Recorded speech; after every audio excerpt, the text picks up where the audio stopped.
Hi అండి, అందరికీ నమస్కారం అండి. ఈరోజు లెమన్ రైస్ కర్రీ చేయడం ఎలాగో తెలుసుకుందామండి.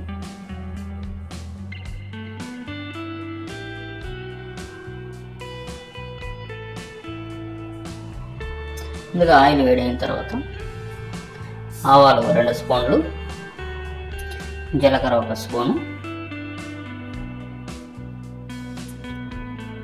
పచ్చి శనగపప్పు 4 స్పూన్లు వేసుకోవాలండి. కొద్దిగా ఎక్కువగా పప్పు ఉంటే బాగుంటుంది.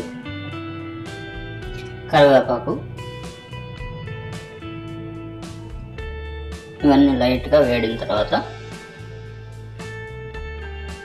ఇప్పుడు ఆనియన్స్ కొద్దిగా వేసుకోవాలండి.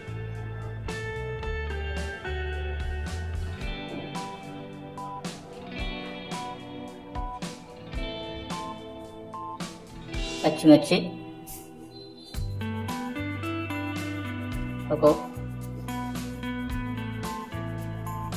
సాల్ట్ 2 స్పూన్లు, పసుపు అంతా బాగా మిక్స్ చేసుకున్న తర్వాత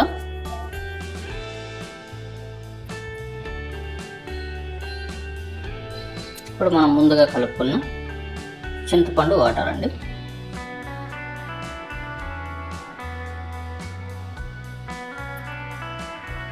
చింతపండు కలుపుకున్న వాటర్ బాగా మిక్స్ చేసుకొని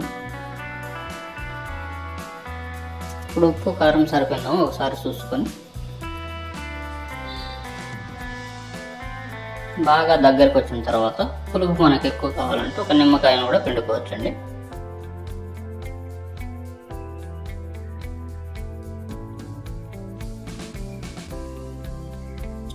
అంతేనండి, సింపుల్గా లెమన్ రైస్ కర్రీ కంప్లీట్ అయిపోయింది. మీరు కూడా ఒకసారి ట్రై చేసి ఎలా ఉందో చెప్పండి.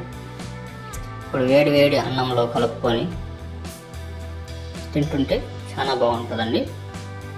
ఇది ఒక 2 రోజులు స్టాక్ కూడా పెట్టుకోవచ్చు. ముందుగా కొంచెం ఎక్కువగా చేసుకొని మనకి వర్క్ ఎక్కువ ఉన్నప్పుడు.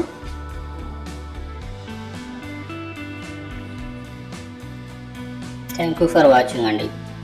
ఇది నచ్చితే మా ఛానల్ని సబ్స్క్రైబ్ చేసుకోండి, లైక్ చేయండి, షేర్ చేయండి. Thank you once again.